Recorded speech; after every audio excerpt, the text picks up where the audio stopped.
Ang Miyerkules ng Abo ay simula ng 40 araw ng Kwaresma upang ihanda tayo sa Pasko ng muling pagkabuhay ng ating Panginoong Hesus Kristo. Ayon sa Ebanghelyo, si Jesus ay nag-ayuno ng 40 araw sa disyerto bago siya nagsimula sa kanyang pagmimisyon na humantong sa kanyang pagpapakasakit, kamatayan at muling pagkabuhay. Ang tagumpay ni Jesus laban sa kamatayan o ang kanyang muling pagkabuhay ang ating pinaghahandaan sa panahon ng Kwaresma. Ang kahulugan ng paglalagay ng abo sa noo. Una, ang krus na abo ay sagisag ng tagumpay sa kanyang pagkamatay at muling pagkabuhay. Nagtagumpay si Kristo sa kamatayan. Tinatanggap natin ang tagumpay na ito kung tatalikuran natin ang kasalanan at magiging tapat sa mabuting balita.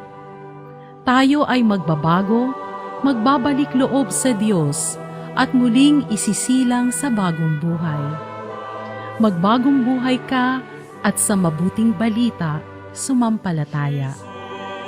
Pangalawa, ang abo ay katulad ng alikabok, nagpapaalala sa atin na ang tunay na kalagayan ng tao ay may hangganan at marupok, kaya tanging sa Diyos lamang tayo makakatagpo ng kasiguruhan at buhay na walang hanggan.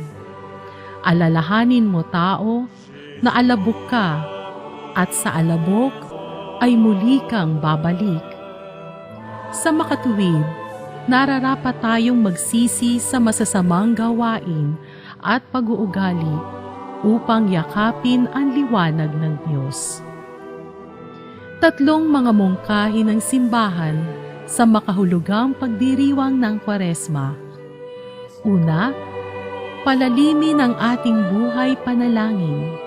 Baka sa sobrang abala natin sa buhay ay nakakalimutan na natin ang may akda ng buhay.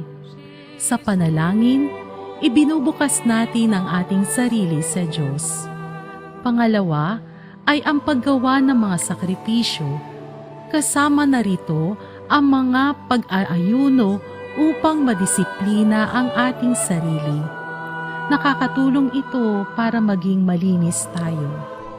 Pangatlo ay ang pagkakawanggawa sa kapwa upang mabawasan ang ating pagiging makasarili at maisapuso natin ang pagiging laging saklolo sa mga nangangailangan. Ang abo sa ating noo ay mapapawi, ngunit ang ating buhay ay magkakaroon ng panibagong kahulugan dahil ito ay iniaalay natin sa Diyos at sa ating kapwa bilang debotong misyonero-misyonera ng ating Panginoong Hesus Kristo.